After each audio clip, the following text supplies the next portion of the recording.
pencher vers moi son oreille et je le chanterai toute ma vie.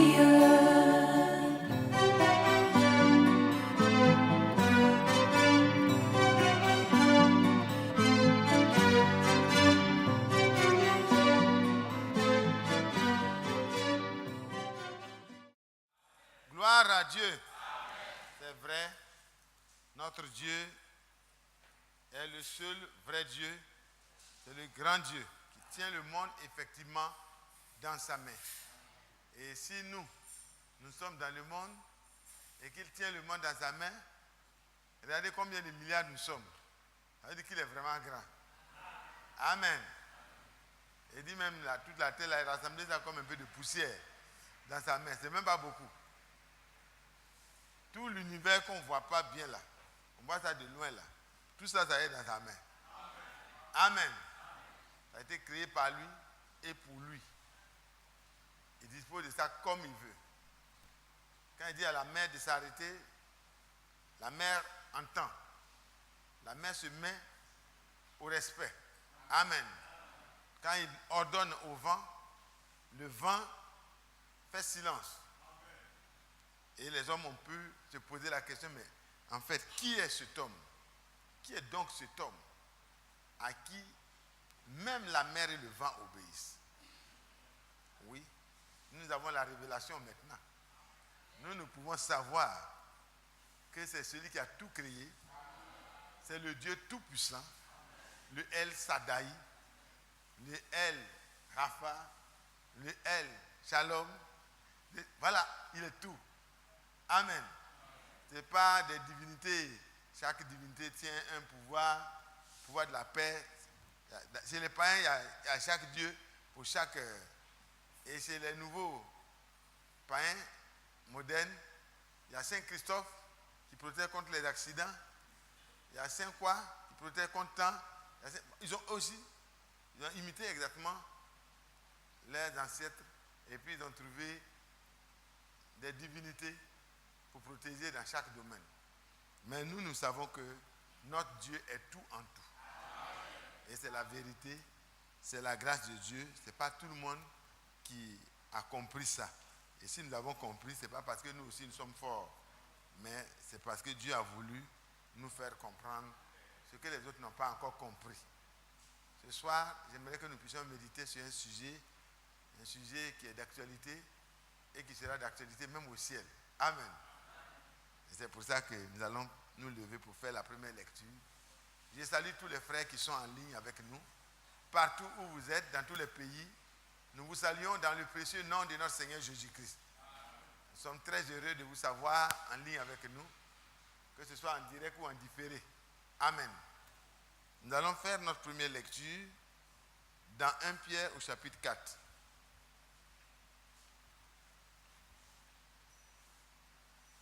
Ça a été un sujet de méditation antérieurement. Je vais revenir à ça. Au verset 7 et 8, nous allons lire. La fin de toutes choses est proche. Soyez donc sages et sobres pour vaquer à la prière.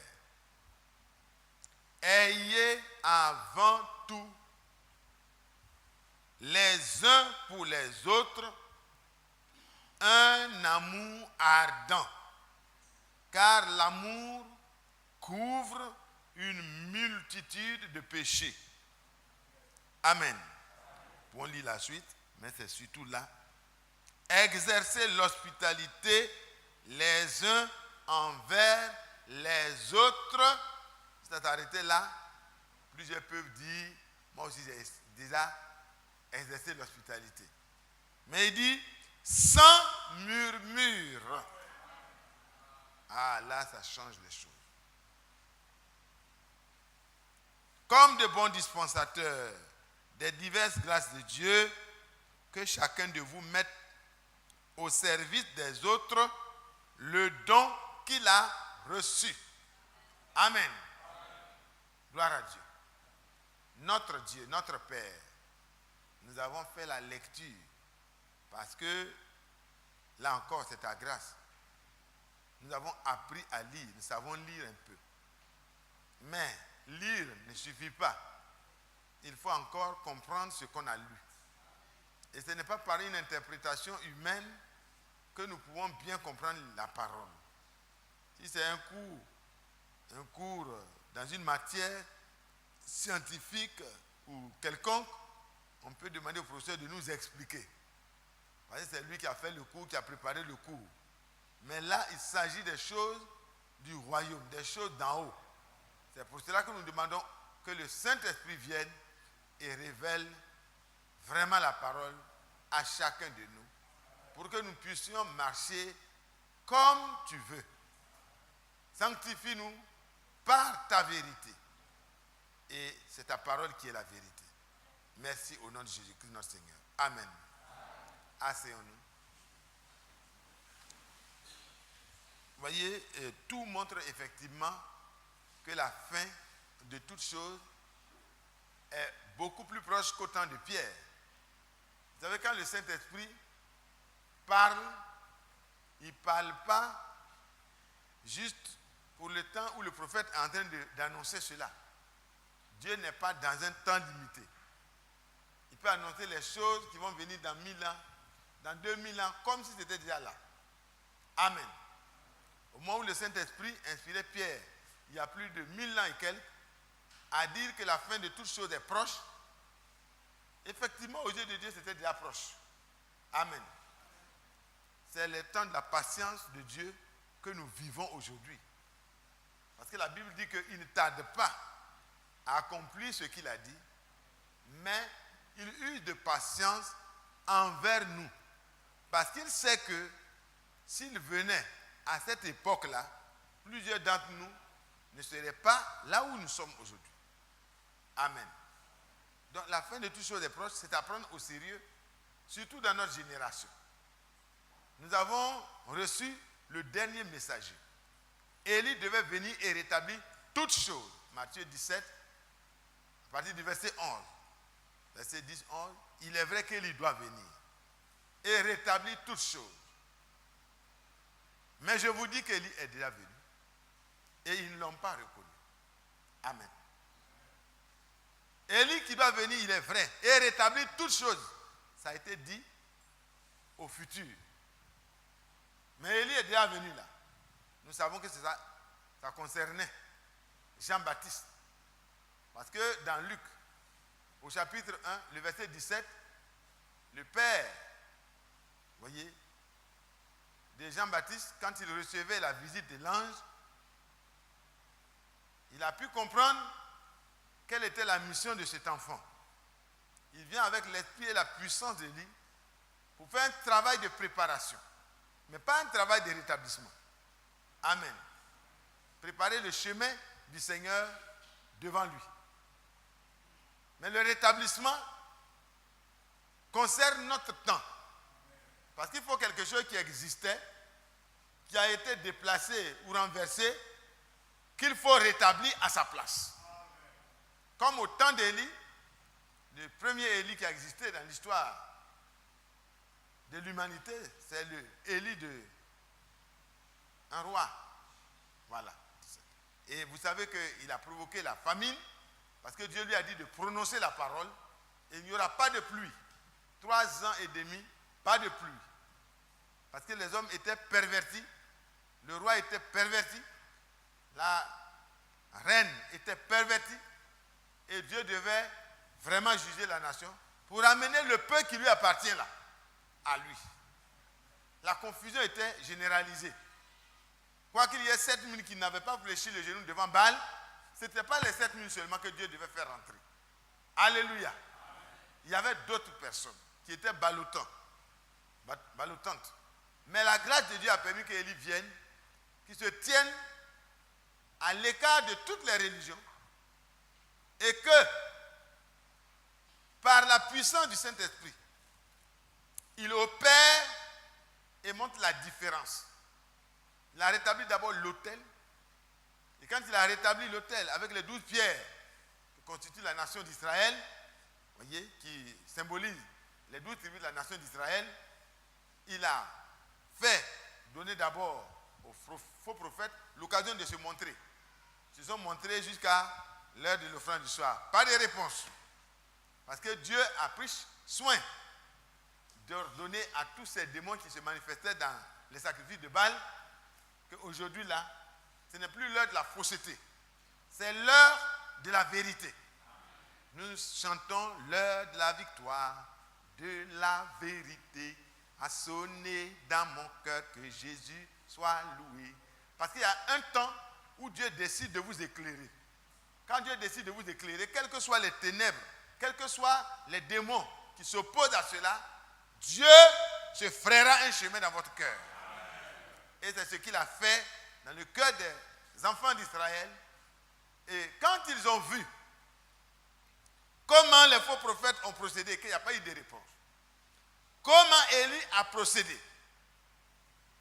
D'abord, le rétablissement de l'autel était un signe réel, merveilleux. Ce qui était fait au temps de Moïse et qui a été interrompu entre-temps, parce que les Baals ont pris la domination, a été rétabli. Rétablissement de toutes choses. Amen.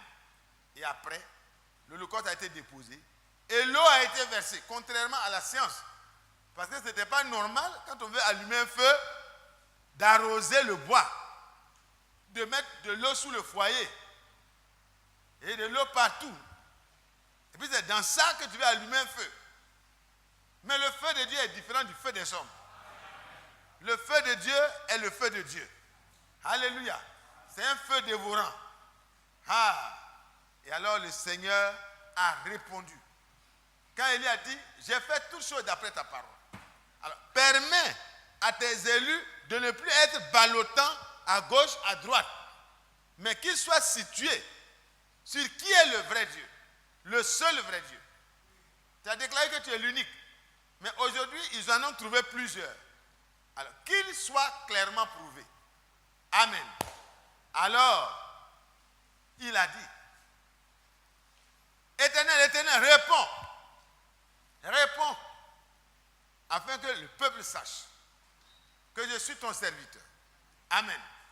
Que tu es le seul vrai Dieu. Et que je suis ton serviteur. Et que j'ai fait toutes choses d'après ta parole. Il y a un seul homme qui a pu dire ça aussi dans notre temps. C'est William Marion Branham. Amen. Après avoir rétabli l'enseignement originel. Après avoir suivi les voies du Seigneur pleinement. Au point que pour faire quelque chose, il voulait avoir le ainsi dit le Seigneur chaque fois. Oh, il dépendait vraiment de ce que le Seigneur lui dirait. Vous vous souvenez de l'histoire de cet homme qui a pris un avion, affrété un avion pour aller le chercher, pour venir prier pour son fils. C'est une personnalité très grande. Un avion spécial, ce n'est pas tout le monde qui peut affréter ça. Pour aller transporter le prophète. Et puis, il a dit, bon, il faut que je prie. Même si l'avion est déjà là, il faut que je prie. Et puis, il a répondu à son prophète. Et le prophète a répondu aux hommes que ce n'est pas la peine que vous puissiez vous dépenser pour envoyer un avion et tout ça, enterrer l'enfant. C'est la volonté de Dieu. C'est le temps qui a été donné à cet enfant qui est arrivé à son terme. Et la parole de Dieu, vous voyez, ne peut pas faillir. Ce qu'il a dit avait plus de bénéfices pour cette famille, c'est-à-dire le fait que Dieu n'a pas voulu ressusciter cet enfant, était pour cette famille un signe plus grand. Parce que plus tard, ils ont compris pourquoi. Donc tout ce que Dieu fait, c'est pour notre bien. Et dans notre temps, Élie qui doit venir est déjà venu. Il doit venir afin que le Seigneur ne soit pas obligé de tout détruire. Parce que la religion allait envahir tellement le terrain. Et la religion, c'est pire que le paganisme en fait. Les religions qui sont en train de se proliférer aujourd'hui, c'est la recherche effrénée de l'argent, c'est beaucoup de choses, et on ajoute Jésus, Jésus un peu à gauche, à droite. Et ça aveugle les gens. Les gens se retrouvent dans une fausse sécurité. Mais Dieu soit loué. Dieu soit loué. Dans ces ténèbres, la lumière est apparue. Dieu a voulu nous éclairer pour que nous ne puissions pas marcher dans les ténèbres, parce que nous sommes les enfants du jour. Nous ne sommes pas les enfants de la nuit. Et voilà que l'apôtre Pierre, par les yeux prophétiques, pouvait voir ce temps dans lequel nous vivons. Il dit, la fin de toutes choses est proche. Vous, qui appartenez à Dieu, soyez sobres, soyez sages, pour que cela vous mette dans les dispositions, les conditions pour vaquer à la prière. Amen.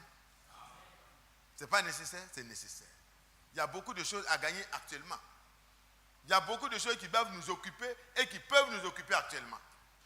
Mais la Bible, la parole prophétique, qui lui, comme une lampe dans les lieux obscurs, nous permet de nous apercevoir que nous sommes à la fin des temps.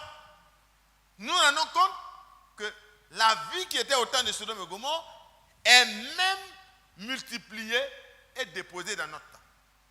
La vie du temps de Noé, où les gens n'avaient que vraiment les yeux sur la violence, leur cœur se tournait chaque jour vers la violence. Les mêmes temps sont là. Vous regardez partout, c'est des attentats, c'est des suicides, les gens se mettent bombe même, voyez.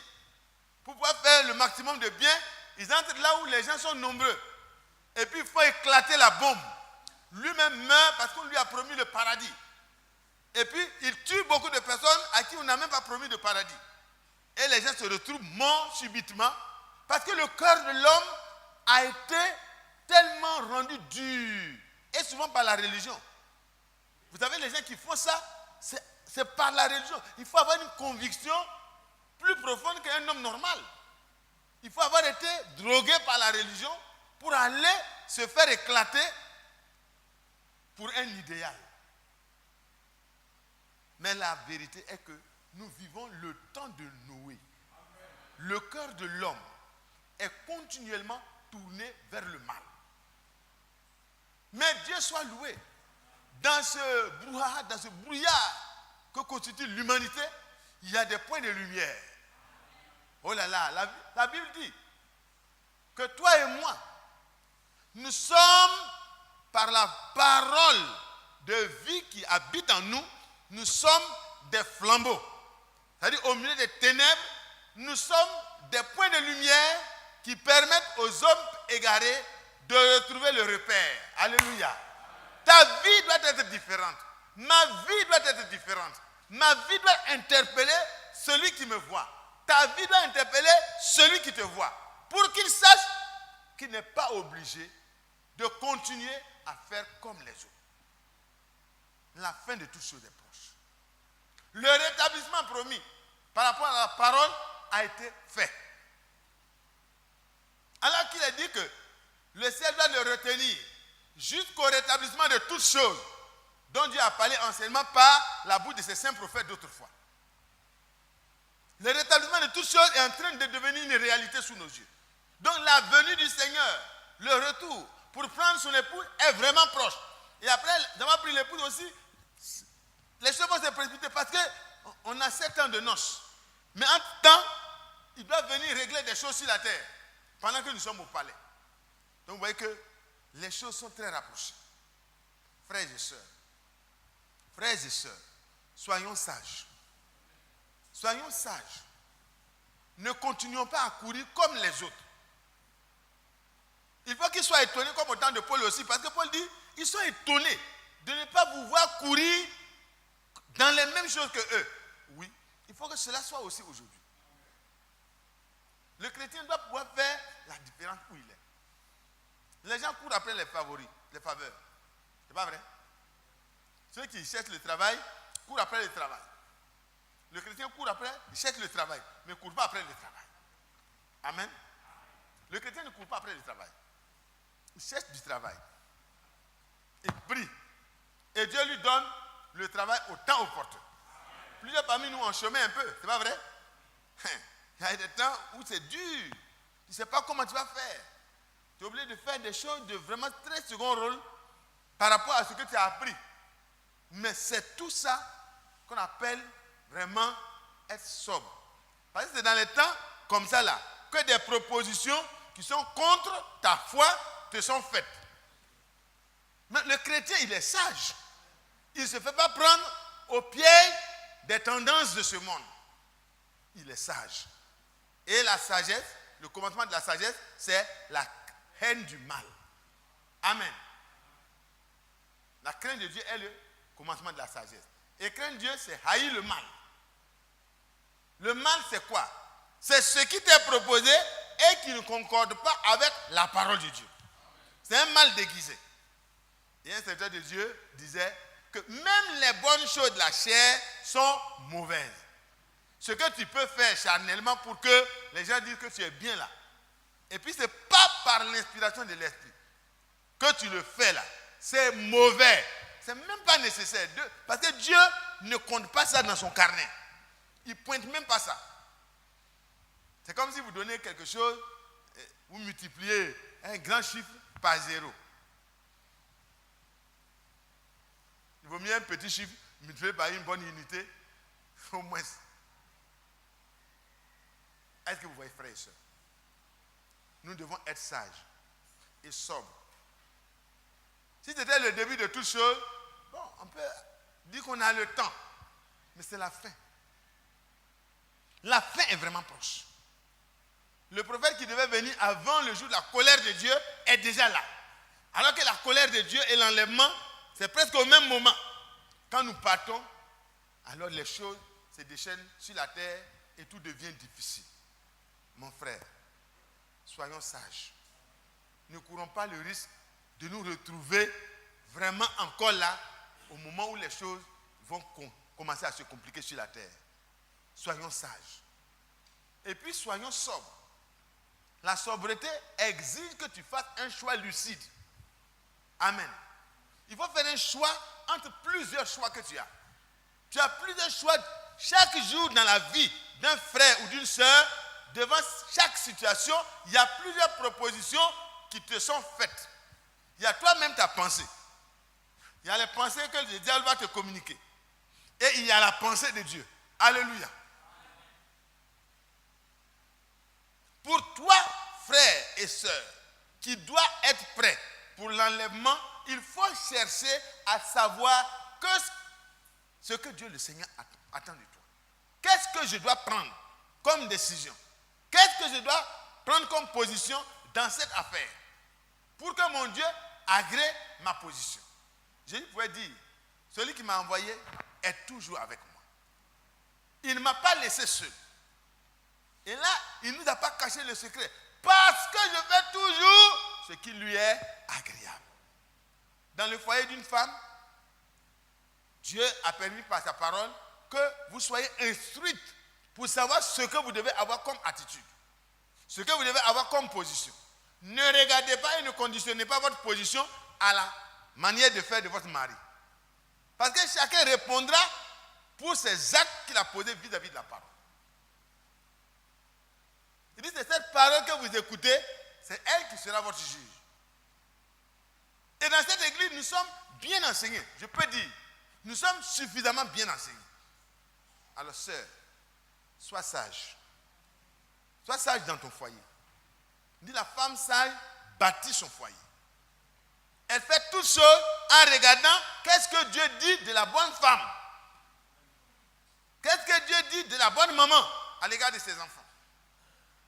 Et quand tu le fais, et que tu sais faire le choix entre ta volonté et la volonté de Dieu, alors, je peux dire, frère, sœur, c'est vraiment bon.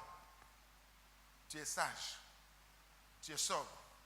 Ce n'est pas la sagesse de ce monde, bien sûr. Mais c'est la sagesse divine. Qui vient par la vraie parole, qui nous donne une position vraiment différente. Mais ce n'est pas là le sujet de ce soir. C'est juste un aperçu. Soyez sages et sobres. Ne courez pas après tout. Courons après l'essentiel. L'homme de Dieu pourrait dire, qu'est-ce que j'ai au ciel si ce n'est toi? Et sur la terre, mon cœur ne prend plaisir qu'en toi seul. Est-ce que c'est le cas? Les petites choses que Dieu nous donne, c'est pour les besoins de nos enfants, les besoins de ce petit temps. Parce qu'on est en transit. C'est comme vous êtes à l'aéroport, bon, on vous dit, le vol fait un transit à Abidjan, et puis bon, après, on continue le voyage, la destination, c'est tel pays. Pendant le temps de transit, on ne ramasse pas beaucoup de choses. On ne ramasse pas beaucoup, hein. On prend juste l'essentiel.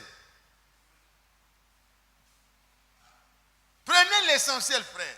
Et l'essentiel, c'est les petites choses dont vous avez besoin pour le temps présent. Si Dieu veut vous en donner un peu plus, que votre cœur ne s'attache pas à ça, mais que votre cœur s'attache à Dieu lui-même. Le Seigneur lui-même est le sujet de notre joie et de notre vraiment fierté. Si on doit être fier, ce n'est pas de la maison que j'ai construite. Si on doit être fier, ce n'est pas de ma maison ou de ma villa ou même de ma femme.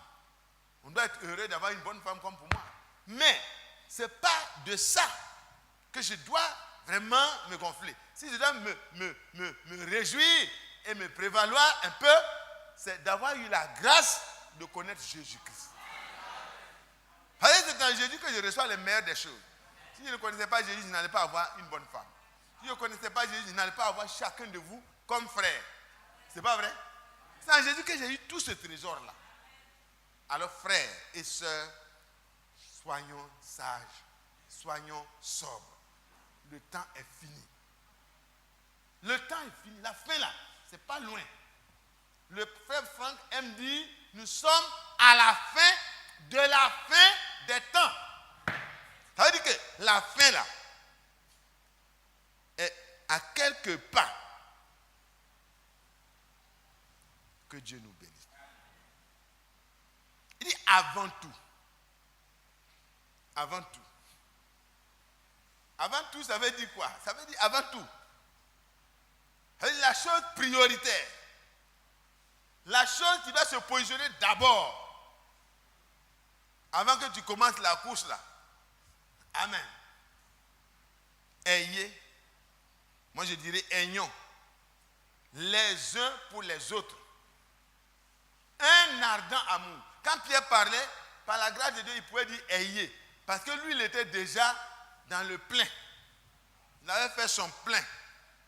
Le jour de la Pentecôte, quand il sortait, quand il a commencé à parler, il savait de quoi il parlait. L'amour de Dieu avait été déversé dans son cœur par le Saint-Esprit. Il n'avait pas peur qu'on le tue. Parce que ce qu'il dit là, comme ça va sauver les autres, même si ça doit l'amener à la mort, ce n'est pas grave. Amen. Et ici, à la fin de sa vie, quand il écrivait les lettres, avant son départ, il pouvait dire, mes frères, vous tous les saints, qui êtes partout, vous qui êtes élus selon la préscience de Dieu et par la sanctification de l'Esprit, afin que vous deveniez obéissants et que vous participiez à l'aspersion du sang de Jésus-Christ, que la grâce et la paix vous soient données. Amen. Pierre pouvait parler comme ça. Oh, que Dieu soit loué. Mais il dit avant tout, ayez les uns pour les autres.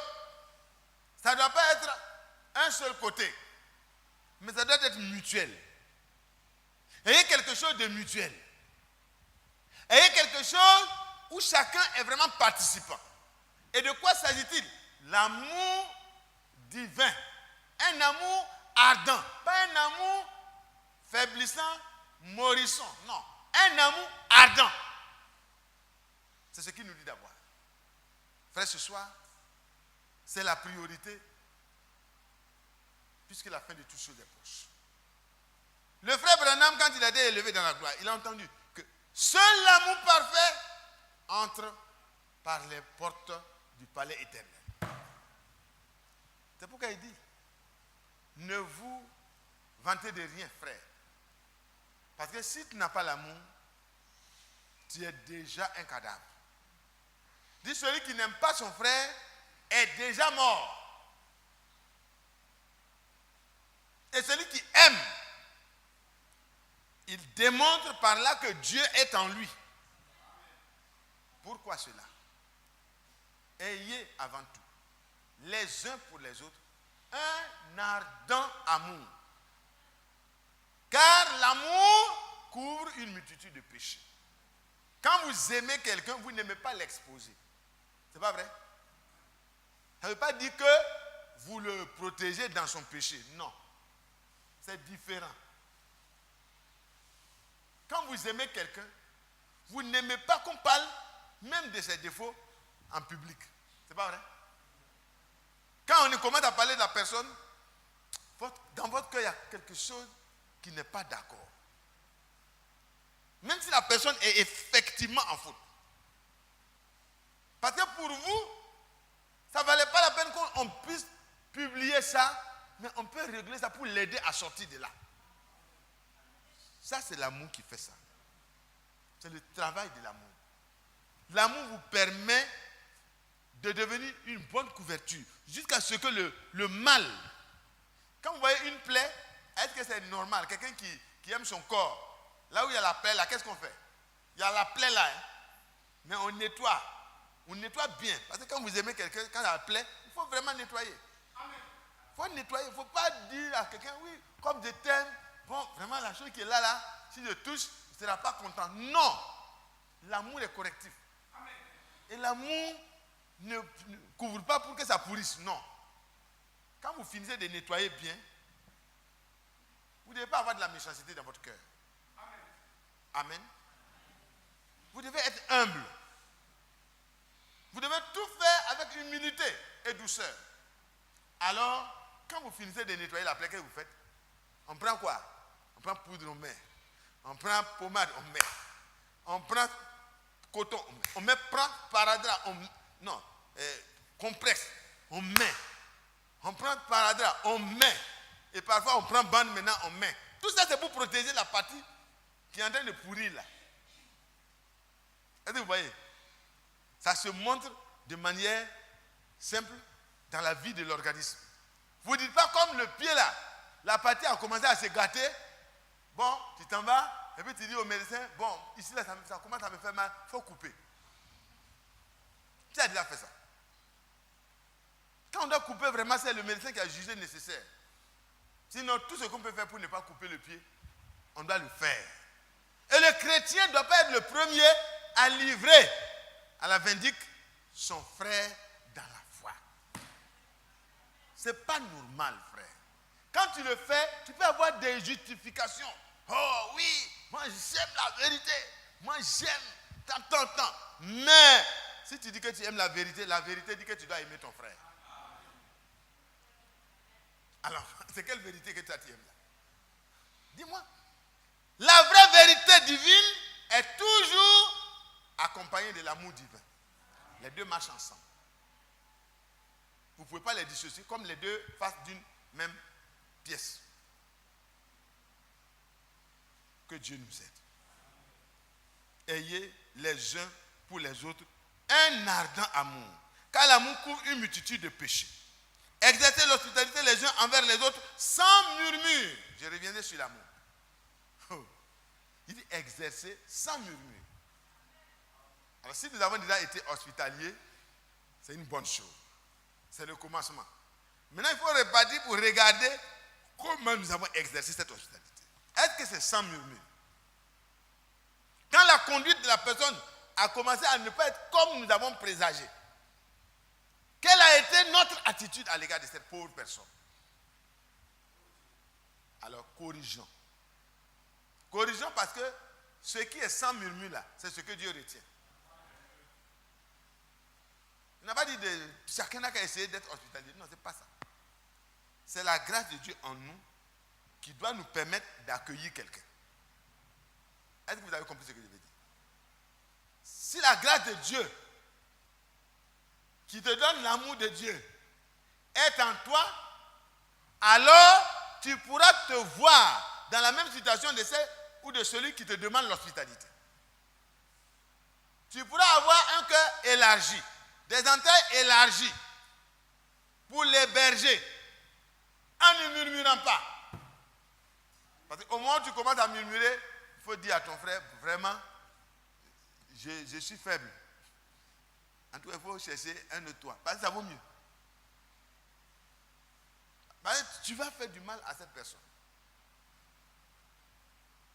exercer l'hospitalité, c'est un droit. Le chrétien a ce droit-là. Comme son père Abraham a exercé l'hospitalité. Mais Seigneur, ne passez pas loin de votre serviteur. Venez vous reposer un peu. Ma chérie, il faut apprêter rapidement des gâteaux. Bon, prenez le veau. Il a donné des ordres rapidement pour montrer que ce n'est pas une hospitalité de façade. C'était de tout son cœur. C'est-à-dire toute sa maison était en branle pour que les étrangers soient à l'aise. Et ils les ont mis à l'aise. Et la bénédiction est descendue. Amen. Frère, exercez l'hospitalité avec amour, sans murmure. Sinon, ça sera vraiment une hospitalité religieuse. Mais nous devons avoir une hospitalité chrétienne. Comme notre père Abraham. On n'a pas dit si tu veux, exerce l'hospitalité. Non. La Bible t'exige. La Bible dit que toi qui es chrétien, qui es concerné par l'écriture, tu dois exercer l'hospitalité. On peut demander ça à Dieu, non? Je crois que vous ne me suivez pas. Hein? Est-ce qu'on ne peut pas demander ça à Dieu? Seigneur, rends-moi hospitalier, puisque ta parole l'exige. Alors qu'à la fin de toutes choses est proche, les gens deviennent inhospitaliers. C'est pas vrai? À cause des expériences amères. Matthieu 24, verset 12. À cause de l'accroissement de l'iniquité, l'amour du plus grand nombre va se refroidir. Et quand l'amour se refroidit, il n'est plus ardent, il n'y a plus d'hospitalité. Ça va ensemble. Ah oui, bon là, moi j'ai déjà eu trop de problèmes avec des soeurs que j'ai déjà hébergées. J'ai eu des problèmes avec des frères que j'ai hébergés. Mon ami, j'ai commencé à faire mes calculs maintenant en tenant compte de mes enfants. Parce que j'exerce l'hospitalité, mes enfants n'arrivent même pas à bien se coucher, à bien dormir. Donc je n'exerce plus l'hospitalité. Dieu, ta parole ici, là, je mets ça de côté. Les autres paroles, là on est d'accord. Mais si tu as mis une parole de côté, tu es d'accord avec quoi finalement? Mes frères, j'ai eu des expériences, je te dis. Il n'y a pas quelqu'un qui était plus hospitalier que moi. Je ne dis pas moi, hein. Un frère pourrait dire ça. Il n'y a pas quelqu'un qui est très... Oh frère, nous on a déjà fait ça avant toi. On sait de quoi il s'agit. Il faut continuer. Quand tu vas avoir des problèmes, tu vas t'arrêter, tu vas réfléchir 2 fois avant d'être hospitalier. Je n'ai pas dit de ramasser tout le monde pour venir chez vous. Mais la parole de Dieu vous dit d'être hospitalier. Oui. Allez-y poser la question à Dieu. Dans chaque cas. Comme David le fait. Ne commencez pas à faire une hospitalité religieuse. Mais soyez vraiment plein du Saint-Esprit. Alors, l'Esprit de Dieu en vous réagira à chaque demande. Mais si votre nature, tu as déjà été déçu. Bon, elle est déçue et elle a été déçue à plusieurs reprises. Si c'est ça qui vous conditionne, mais c'est ça le problème. L'iniquité s'accroît. Et l'amour se refroidit. Au lieu d'être ardent, à ce moment-là, vous n'avez plus de discernement, vous n'avez plus Dieu. Vous voyez plus clair. Vous mettez tout le monde dans la même boîte. Parce que vous avez eu des mauvaises expériences. Ne faites pas comme ça. Revenez à la parole. La parole de Dieu dit qu'il nous reste très peu de temps. Alors peut-être ton hospitalité, ça va durer 2 jours, 3 jours, et puis Jésus va venir. Alléluia. Alléluia. Amen. Faites ça. Continuez. Persévérez. Dans les choses de Dieu là, on n'en fait pas et puis on s'arrête. On est découragé. On persévère. Alléluia. On monte les escaliers. On monte. Un dernier escalier, paf, au ciel. Je croyais que j'allais avoir des problèmes encore, mais par la grâce de Dieu, je vois que Dieu m'a facilité la tâche. Je suis heureux d'avoir hébergé. Je suis heureux de manifester mon amour. Que Dieu nous aide. Pourquoi il faut exercer? Il faut avoir un amour ardent. Parce que vous voyez, 1 Jean. Prenez 1 Jean.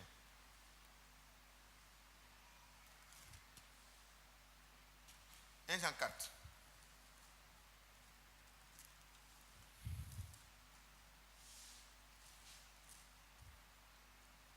Jean 4, prenez à partir du verset 23. Non. 1 Jean 4, il n'y a pas 23. Hein. C'est verset 16. Et nous avons connu l'amour que Dieu a pour nous. Et nous y avons cru. Dieu est amour. Et celui qui demeure dans l'amour demeure en Dieu. Et Dieu demeure en lui. Amen. Amen. Tel il est, tel nous sommes aussi dans ce monde. Vous voyez, regardez. Tel Dieu est, tel toi et moi, nous sommes dans ce monde. Parce que nous sommes ses fils. Et un homme ne peut pas avoir pour fils un singe. Et si Dieu a des fils, ses fils doivent avoir la même nature que lui. Ce que lui, il aime là, ses fils doivent aimer ça. Et Dieu est amour. Et le fils de Dieu, la fille de Dieu est amour. C'est sa nature. C'est sa vie. Alors frère, l'amour est un aspect indispensable. C'est en cela que l'amour est parfait en nous, afin que nous ayons de l'assurance au jour du jugement. Amen. Donc ça veut dire que si tu n'as pas d'amour, il n'y a pas d'entrée. Au jour du jugement, tu connais déjà ta place. Alors c'est le moment de reconsidérer vraiment les choses. Prenons encore 1 Thessaloniciens 5, verset 8. Un des motifs pour lesquels nous allons vraiment prier ce soir au sujet de l'amour. Nous allons prier, nous allons demander, nous allons insister. Parce que ce n'est pas facultatif. Vous savez, il y a des matières qui sont facultatives. Ce n'est pas vrai? Dans les parcours scolaires, il y a des matières qui sont facultatives. Moi, quand j'étais encore dans les bancs, on a étudié l'allemand pour gagner des points supplémentaires en dessin industriel. Parce que le procès de dessin, son coefficient, c'est coefficient 4. Et l'allemand, c'était facultatif et c'était coefficient 1. Donc, moi j'ai fait les calculs. Le professeur d'allemand est une femme dont le mari est professeur de dessin industriel. Et s'il n'y a pas au moins 8 élèves dans la classe qui acceptent la matière, la femme ne va pas valider son heure de cours d'allemand. Donc la femme cherchait des volontaires pour faire l'allemand.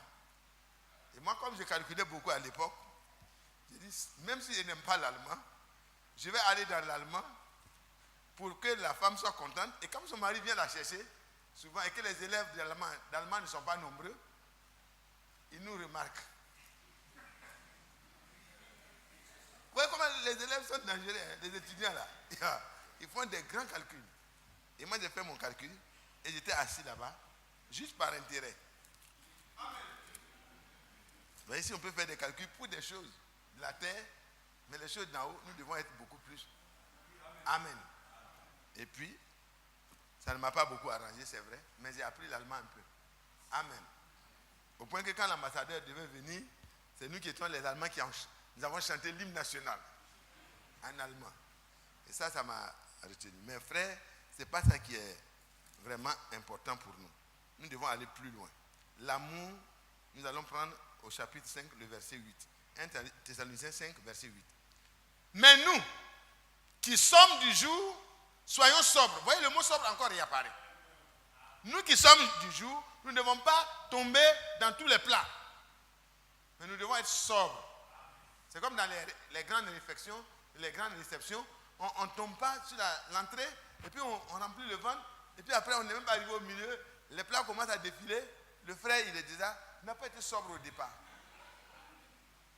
Bon, en même temps, je vous donne d'avoir des connaissances dans le domaine. Amen. Si un frère vous invite, allez-y doucement. Vous pouvez revenir sur le même repas après. Dis bon, madame, le premier repas là c'était vraiment intéressant. Est-ce qu'il y en a encore un peu? Amen. Là c'est bon. L'enfant de Dieu est sobre en tout. Dans la nourriture, il est sobre. Même quand il y a beaucoup de morceaux de viande, allez-y doucement. Vous ne savez pas combien de personnes sont après vous. Amen. Soyez sages et soyez sobres. Parce que tout ça, ça montre la vraie nature du chrétien. Donc nous ne sommes pas des enfants de la nuit. Mais nous qui sommes du jour, soyons sobres, ayant revêtu la cuirasse de la foi et de l'amour. Amen. Donc l'amour, en tant que tel qui est notre sujet, est une cuirasse. Vous voyez comment c'est merveilleux?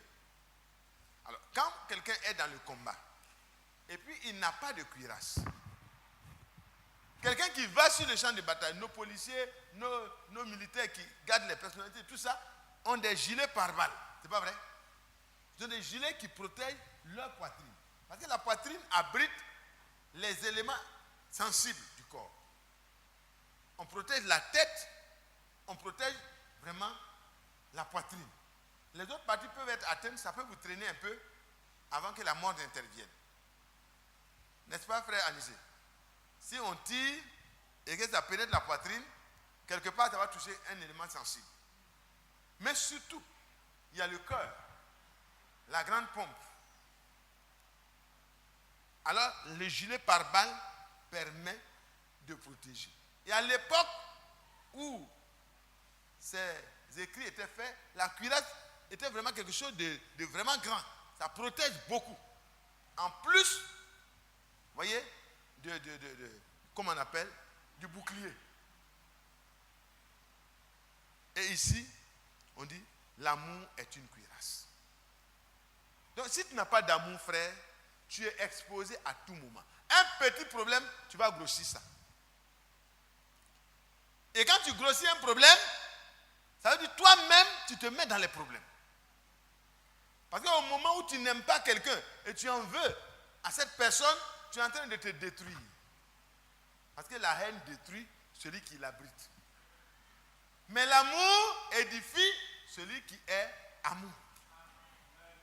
Alors frère, qu'est-ce que tu choisis? Est-ce que tu choisis de te détruire ou tu choisis de te fortifier? En ayant l'amour, tu te fortifies. Parce que Dieu même est amour. Nous allons voir encore pourquoi il faut avoir la cuirasse. Prenons Proverbe 4. Proverbe 4.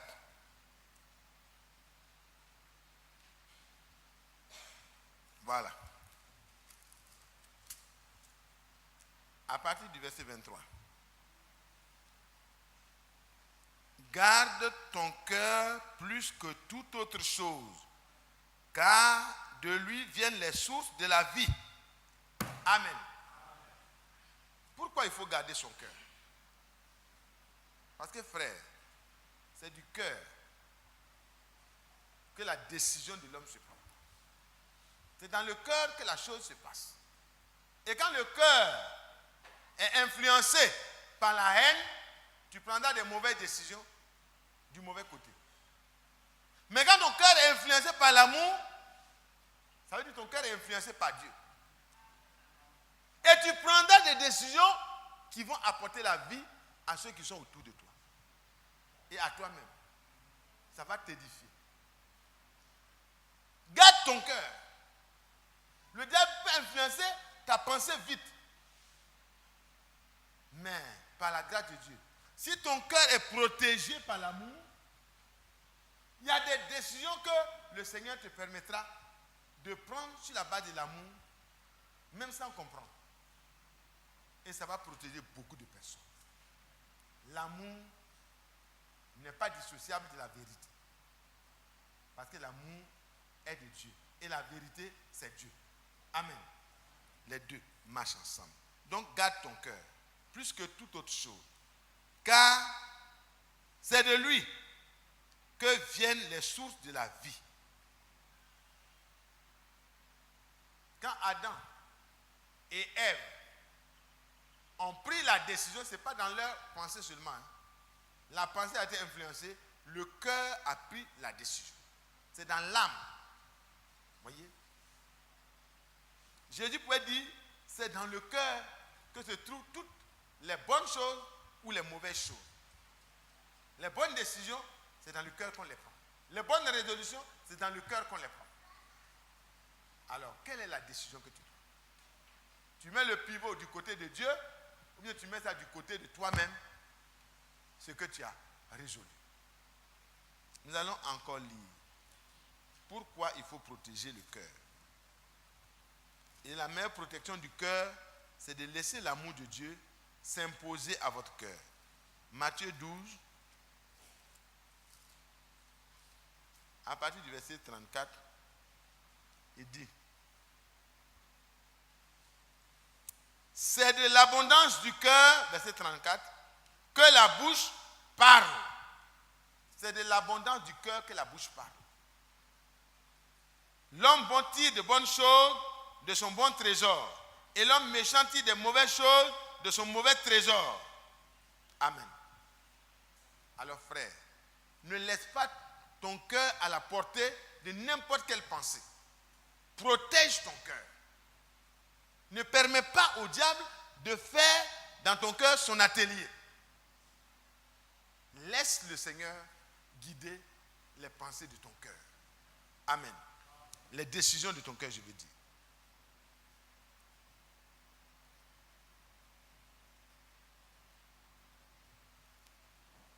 « 2 Timothée 3. «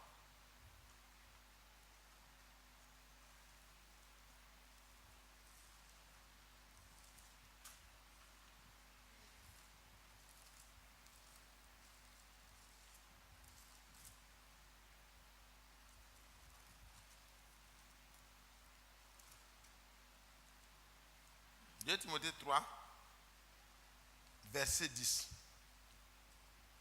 Pour toi, tu as suivi de près mon enseignement, ma conduite, mes projets, ma foi, ma douceur, mon amour, ma constance. Amen. » Vous voyez? Paul avait des bonnes choses dans son cœur. Et il pouvait dire à son fils, tu as suivi de près mon enseignement. Quand l'enseignement vient, il s'en va où? Il finit par se loger dans le cœur.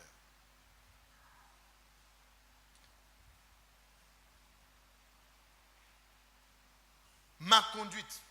La conduite de Paul était dictée par l'amour. Parce que c'est Paul qui nous dit, si nous n'avons pas d'amour, quand bien même nous serons capables d'avoir des dons, d'avoir des grandes choses, d'être capables de faire des grandes œuvres, mais si ce n'est pas par motif d'amour, tout ce que nous faisons est vain. Donc Paul ne peut pas recommander quelque chose qui n'a pas d'abord commencé par l'amour. Il dit avant tout, Paul, avant tout enseignement, avant toute conduite que tu peux recommander, avant tout projet, même avant ta foi, avant de montrer une certaine douceur, il faut que ce soit d'abord l'amour qui motive cela. Frères et sœurs, nous devons demander au Seigneur cela. Parce qu'il est dit dans Romains au chapitre 5, le verset 5, Romains 5, verset 5. Or, l'espérance ne trompe point, parce que l'amour de Dieu est répandu dans nos cœurs par le Saint-Esprit qui nous a été donné. Est-ce que vous voyez, frère? Dieu n'a jamais dit à l'homme de se débrouiller pour manifester la nature de l'amour. Parce que nous sommes, de par notre nature déchue, nous sommes déjà exposés à la haine. Mais Dieu est prêt. Si nous reconnaissons que nous avons échoué dans ce domaine-là, Dieu est prêt à nous donner son appui, son secours et déverser par le Saint-Esprit l'amour divin dans notre cœur pour qu'en allant sur le terrain d'application, nous soyons déjà outillés. Parce que les choses viendront contre nous. Le diable va déferler des choses contre nous. Mais quand nous avons l'amour, ça bloque. Ça arrête. Ça neutralise le plan de l'adversaire. Quand quelqu'un veut vous faire du mal et que vous aimez la personne, ça veut dire, déjà vous êtes protégé. Vous êtes protégé, frère. Je vous en prie. C'est l'arme la plus puissante. Un jour, mon épouse est là, elle est témoin. Un parent, un ami, un grand évangéliste de l'Assemblée de Dieu était très courroucé contre moi. Il était très fâché. Il voulait me mettre en pièce détachée. Mon témoignage, ça ne le regardait pas. Il allait me couler. Dans le quartier, on va me regarder comme un malfrat. Il a juré de le faire. Pendant une réunion publique, il a parlé qu'il va le faire. Il a parlé. Ma femme m'a appelé au service. Dis chérie, si tu descends matin, il ne faut pas passer chez ton ami là. Il veut te faire du mal. Pas avec couteau, mais avec sa langue. Il va te tuer avec sa langue. En réalité. Il avait armé, il avait préparé son arc. Avec beaucoup de flèches. Et puis, les deux soeurs qui m'aimaient, mon épouse et puis son ami, m'ont appelé pour m'avertir. Quand j'ai écouté, j'ai regardé, j'ai dit, mais si je dois fuir, là c'est grave. Le chrétien n'est pas fuyard. Qu'est-ce que je dois faire? Je suis monté dans mon petit coin au service là-bas au port là. J'ai un petit coin qui est mon lieu de rencontre. Quand j'ai des problèmes, c'est là-bas que je monte. Et je parle avec Dieu pour recevoir son aide. Je suis monté là-bas, je me suis mis à genoux. J'ai dit, Seigneur, je suis ton serviteur. Si je dois aller rencontrer cet homme et que ça doit vraiment exposer vraiment ton nom à l'ignominie et à la honte, c'est vraiment grave. Mais je ne peux pas aussi le contourner et le fuir. Pendant combien de temps? Finalement, il va me croiser quelque part. Et ce que je fuis là va arriver. Arme-moi. Il faut me donner l'armure nécessaire pour que j'aille à sa rencontre. Et j'ai commencé à implorer Dieu pour qu'il me remplisse d'amour.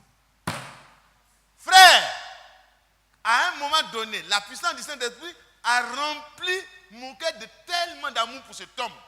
Je l'aimais sans réserve.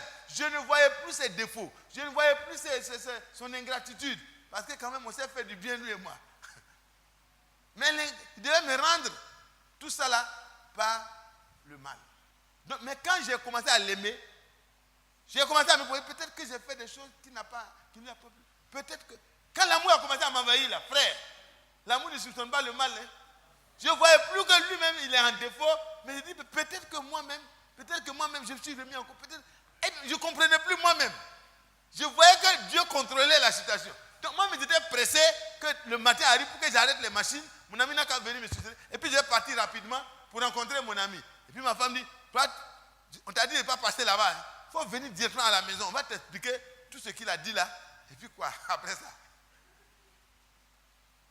Et puis quand je suis parti, je me suis mis à genoux. Et le Seigneur m'a donné l'amour. Quand j'ai pris rapidement mon bus, quand je suis descendu, la maison est au bord de la route. Quand il m'a vu, il a commencé. J'ai dit, entrons. Frère, entrons dans la maison. Il dit, oh! Il a commencé. J'ai dit, non, entrons, pardon. Je te demande pardon. On est entré. Je me suis mis à genoux. J'ai dit, pardonne-moi tout. Je suis le plus petit. Tout ce que tu as dans ton cœur contre moi, tout ce que j'ai fait et qui mérite vraiment que tu te fâches là, regarde Jésus et puis pardonne-moi. Pardonne-moi. Aie pitié de moi. Pardon. En réalité, entre nous deux là, qui doit avoir pitié de l'autre? Mais c'est moi qui suis faible. J'ai commencé à demander pardon. Il s'enflamme. J'ai dit pardon. Et puis je ne faisais pas un pardon de lèvres. Je voulais l'avoir. Je voulais le gagner. Je voulais le posséder. Je voulais avoir vraiment le dessus par l'amour. Alors, à un moment donné, en quelques 2-3 minutes, le combat était fini. Quand le frère Branham prêche, quand l'amour se lance, il n'y a rien pour le retenir. C'est la vérité, frère. Si vous n'avez pas l'amour, ne prêchez pas la parole. Si vous n'avez pas l'amour, n'allez pas témoigner de Dieu. Parce que vous allez rencontrer sur le terrain l'hostilité de Satan. Il va se déchaîner pour vous démontrer que vous n'êtes pas chrétien. Mais si l'amour de Dieu est en vous, vous serez tempérant. Vous continuerez à dire la vérité, mais vous le direz dans une douceur réelle pour apaiser le cœur. Et j'ai demandé pardon. Au bout de quelques moments, le monsieur a été délivré. L'influence qu'il avait amené à avoir cette attitude-là. Satan ne peut pas tenir dans une ambiance d'amour. Satan ne peut pas tenir. Au bout de quelques instants, le combat était fini. Il a sauté dans mes bras. Moi, j'étais à genoux. Il a sauté dans mes bras. Et puis moi, je ne comprenais rien. Moi, j'étais en train de pleurer. Lui était en train de pleurer. Chacun de nous, on pleurait. On pleurait. Et puis, quand on a fini, l'ambiance c'était la présence de Dieu qui remplissait toute la maison. Il dit, Mathias, j'ai peur de toi. J'ai peur de toi. Ça me fait 40 ans que je suis dans le champ missionnaire, mais je n'ai jamais vu quelqu'un qui me fait peur comme toi. Il dit, pourquoi? Je suis très très faible. Depuis ce jour, quand ce monsieur est en train de faire des histoires avec quelqu'un, quand j'arrive, je n'ai même pas besoin de parler. Il dit, mon missionnaire arrive. Il s'arrête. Frère, ce que vous n'avez pas réussi par les arguments, par les discussions, vous pouvez le réussir sans parole, par l'amour. Et vous serez protégé. Votre cœur est protégé. Quand vous vous fâchez, ça vous fait du mal. Scientifiquement, c'est prouvé. Quand la haine s'installe, vous-même vous êtes détruit d'abord avant l'autre. Alors que le Seigneur m'aide. Vous n'aurez pas le temps pour donner l'exemple de Saül. Saül a été poursuivi à 2 reprises. Il a été en mesure et dans la position où il pouvait tuer Saül, David. Excuse-moi, merci beaucoup. C'est David qui était poursuivi par Saül. Et Saül, à un moment donné, était à portée de main de David. David pouvait lui planter une épée dans le dos et il était mort. Mais il a coupé seulement le pan, la première fois. Et puis il est allé à distance, il a dit, roi, tu vois que je n'ai pas de haine contre toi. Dans mon cœur, je n'ai pas de mauvais projet. Je n'ai pas de projet maléfique contre toi. La preuve est que je me suis approché de toi au point de pouvoir couper ton habit et voici le morceau. Regarde, s'il n'y a pas un morceau qui manque, il regarde, il y a un morceau qui manque. Ça correspond exactement au morceau qui est dans la main de l'homme de Dieu. Il dit, tu vois, les gens te montent contre moi. Je n'ai rien contre toi. Gloire à Dieu. Amen. Gloire à Dieu. Amen. Quand vous n'avez pas de haine, Dieu peut composer avec vous. Quand vous aimez la vérité et que vous êtes vraiment imbibé d'amour, l'amour de Dieu, Dieu peut travailler avec vous. Vous serez un vrai témoin. Amen. Et puis finalement, deuxième fois encore, ils sont allés, j'étais plus de 3000, ils sont venus pour poursuivre David encore. Et puis, Dieu a lancé un bon sommeil. Les commandos là avaient entouré le roi. Et puis, le chef d'état-major était à côté, juste à côté du roi, pour protéger le roi. Et Dieu a fait venir un profond sommeil sur toute la troupe. Et pendant qu'il dormait, David prend Abishai et il rentre dans le camp. Il pénètre jusqu'à l'intérieur, au cœur même du camp. Et puis l'autre qui était avec lui dit, bon, c'est l'occasion. Parce que ça là, c'est un miracle. Frère, ça c'est un miracle. Quelqu'un qui veut te tuer. Et puis aujourd'hui, c'est toi qui peux le tuer. C'est pas fini? Mais vous voulez que Dieu vous donne un miracle comme encore? Ça, c'est un prédicateur de la justice. C'est un vrai prédicateur. Il dit, ça là, ça c'est vraiment la main de Dieu. Alors, David, laisse-moi, parce que je sais que tu vas encore parler comme la dernière fois. Non, est-ce que je peux toucher loin de Dieu impuniment? Voilà. Moi, je me chargerai d'exécuter. Donne-moi simplement l'ordre. Je vais le clouer en un seul coup. Et puis on sort. Est-ce qu'on peut sortir? Quand on vient d'accomplir un acte de haine, on ne peut pas sortir comme ça, hein, au milieu du camp. Même si c'est un bébé, il va faire vri-vri, ça va réveiller les gens. Vous voyez que l'amour nous protège nous-mêmes. Si la haine l'avait rempli, il a dit, bon. Aujourd'hui, c'est fini pour toi. Tu m'as fait souffrir trop. Hein? J'ai trop supporté de ta part. Hein? Ok, il faut faire en même temps. C'est pas moi. Mes mains sont blanches. C'est pas moi, c'est lui qui va faire. Non, il a dit non, tu ne pourras pas faire ça. On n'a pas besoin de faire ça à Abishai. Ce n'est pas à moi de porter la main sur loin de l'Éternel. Ce n'est pas à moi. Ne portez pas la main sur votre frère que Dieu a choisi et aimé. Ne portez pas la main sur n'importe qui. Laissez le Seigneur agir en son temps, mais aimez la personne. Il a dit, prends la gourde, prenons la lance qui est au chevet du roi. C'est la preuve que nous sommes entrés jusqu'au cœur du camp et que nous avons été à ses côtés. Prends ça et allons-y. Ils ont pris ça et puis ils ont marché. Pendant qu'ils sortaient, il n'y avait pas une mouche même ne s'est pas levée. sont en train de dormir, roupien. Ils sont sortis. Quand ils sont sur la montagne, David crie, oh, chef d'état-major, mais comment tu peux laisser un homme du peuple entrer et attenter à la vie du roi pendant que tu dors? Il dit non. C'est qui dérange le sommeil du roi? Il dit, mais vous tous, vous méritez la mort. Vous avez laissé un homme du peuple pénétrer. Il dit, mais... Et David, Saül a reconnu la voix de David. Il dit, ça c'est encore David. Il dit, mais pourquoi tu cries comme ça? Ah, c'est Amner qui demande. Et David dit, mais il faut regarder. Où est la goutte du roi? Où est la lance du roi? Et les gens regardent, toute l'armée regarde, il n'y a pas de lance, il n'y a pas de goutte. Donc on pouvait empoisonner le roi pendant que vous êtes couché. Si vous ne voulez pas faire quoi que ce soit de bruyant, il met simplement quelque chose dedans et puis il se retire. Alors, David a montré l'évidence que Dieu était vraiment en lui. Ce n'est pas par un coup de force qu'il devait accéder au pouvoir. Non, il est venu et c'est par le coup de l'amour qu'il a vaincu Saül. Et quand vous lisez la suite, c'est Saül qui dit, je sais que tu régneras sur Israël.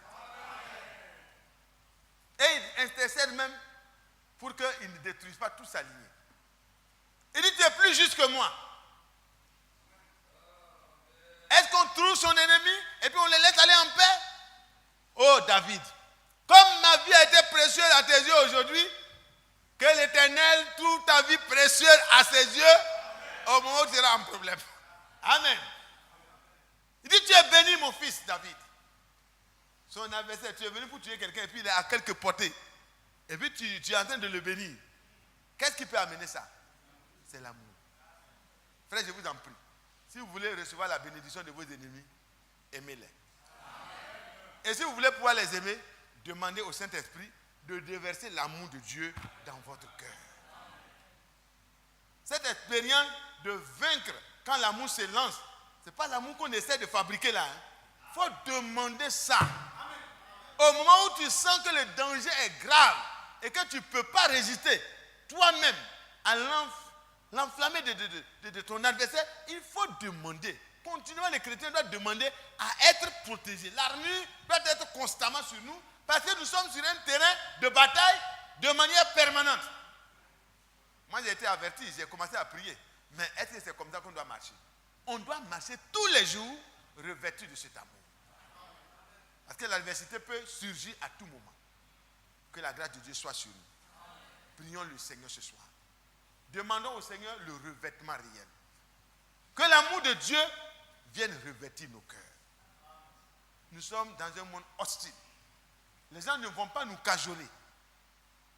Mais nous n'avons pas de réactions qui puissent être plus efficaces que l'amour. Dire la vérité, c'est notre devoir. Nous devons proclamer la vérité, même si cela doit nous coûter la vie.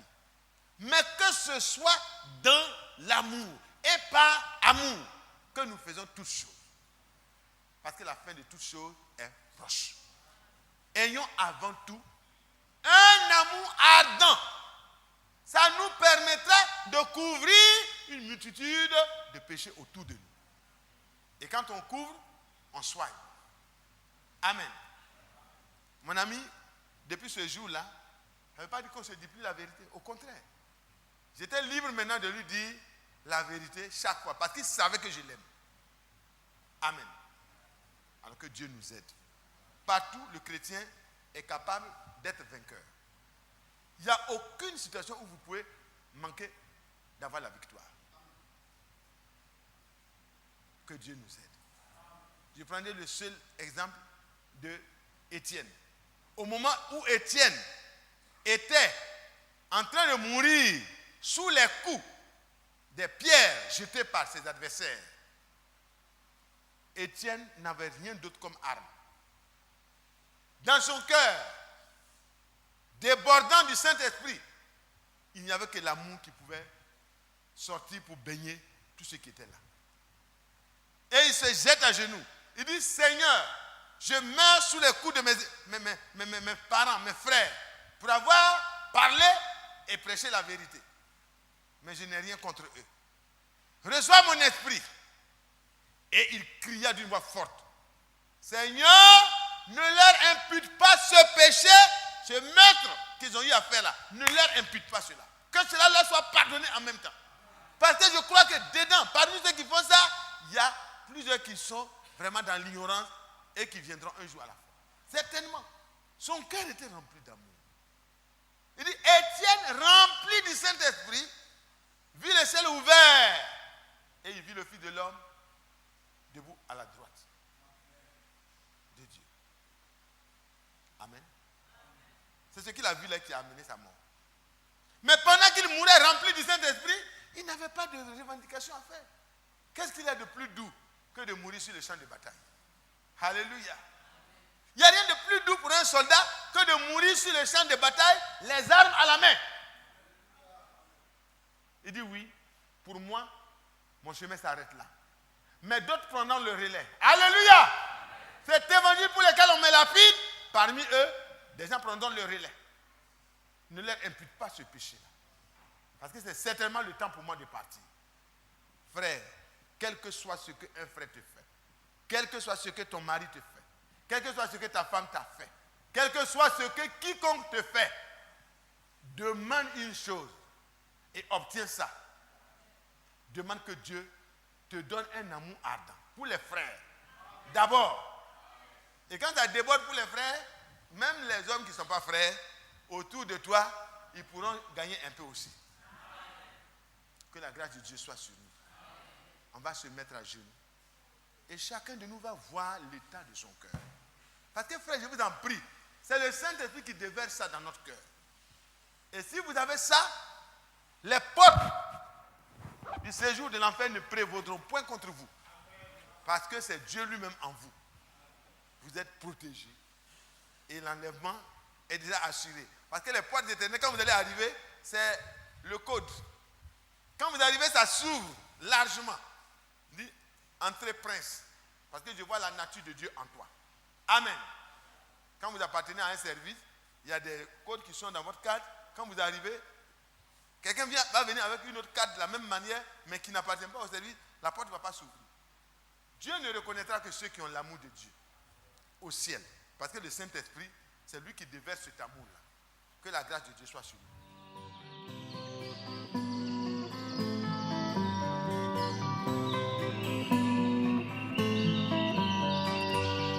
J'aime l'Éternel, car il entend ma voix. Il a penché vers moi son oreille, et je le chanterai toute ma vie.